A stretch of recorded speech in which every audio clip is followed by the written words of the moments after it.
Hello everyone, welcome to I Roll It, I Review It. Quick reviews chosen at random. To start, I need to see where I'm watching. 1 is Netflix. Now roll for genre. 18 is sci-fi. Alright, now roll for the movie. 14. That's gonna be, oh no, Madam Web. Will I learn about Amazonian spider research? Let's find out. Oh, what a disaster. Madam Web's from 2024 and was directed by S.J. Clarkson. I gotta say, I wasn't expecting it to be good, but I wanted to give it a fair shot. It wasn't terrible, but it was still worse than I was expecting. The movie's about Cassandra Webb. She's a paramedic in New York that recently gained the ability to see glimpses into the future right before they happen.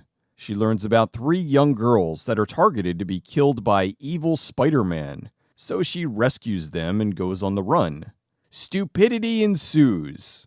What a weird movie. The only reason for this to exist that I can come up with was that Sony wanted to make a female-fronted Spider-Man movie. Although if that was the case, why not just make Spider-Woman? That's a character that's existed for almost 50 years and is way better known than Madam Web.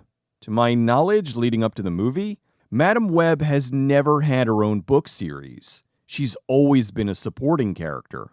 So they decided, I guess, to make this as the foundation for a series of Spider-Woman spin-offs. They had Julia, Maddie, and Anya, who were some characters who previously were Spider-Woman over the years. Although they were merging multiple characters from different timelines together. Seems like they made it overly complicated for some reason. They made weird, unnecessary changes, like swapping Maddie Franklin when they could have just used Valerie. Anyway, the movie was disjointed and weird. Whenever Cassandra would have her visions, they showcased this by hitting record on the camera and then throwing it down a flight of stairs. Everything was moving around to an uncomfortable degree.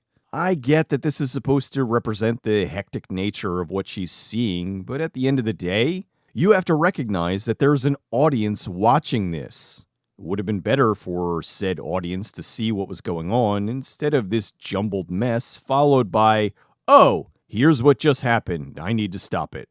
I had a lot of problems with this. The biggest being that this is a movie from 2024 that cost about $100 million.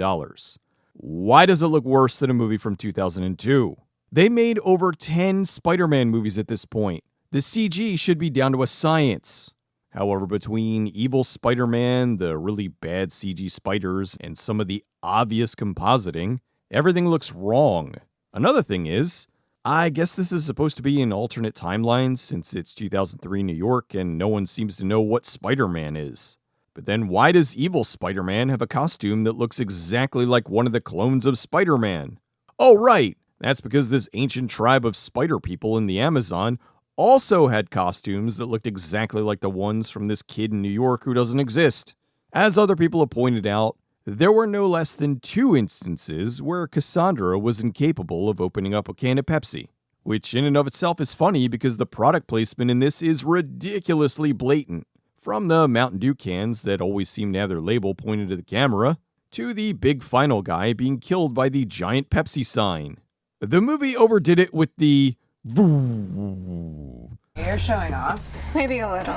Which is annoying in trailers and even worse when they put it in the actual movie. Then there's these odd moments like the dramatic umbrella opening. For some reason, Dakota Johnson's delivery here is incredibly bland.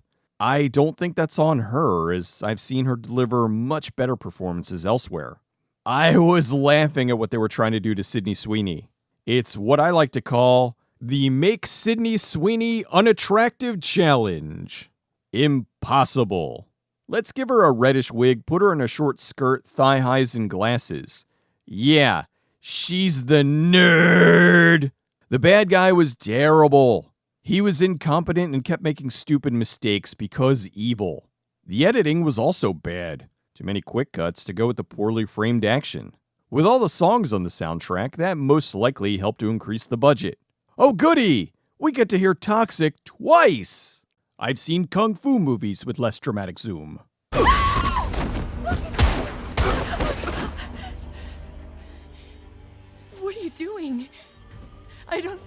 I don't understand. I've been searching for that spider for years. No, we could help so many people. I'm not interested in helping people. No one helped me when my family was starving. Oh, and this had some of the worst ADR in a major production that I've seen in a very long time. There were points where somebody was talking and there was background noise, and then it would cut to the next person talking and there was none. It all felt very rushed. They did add in a variation of the "with great power comes great responsibility," and they turned it into "if you take the responsibility, great power will follow." Boo! Madam Web stinks. Every complaint I've heard about this is valid. It's an awful film. The story was bad, the dialogue was bad, the action's bad, everything about it is bad. The only positive thing I can think to say about it was that at least it was funny bad.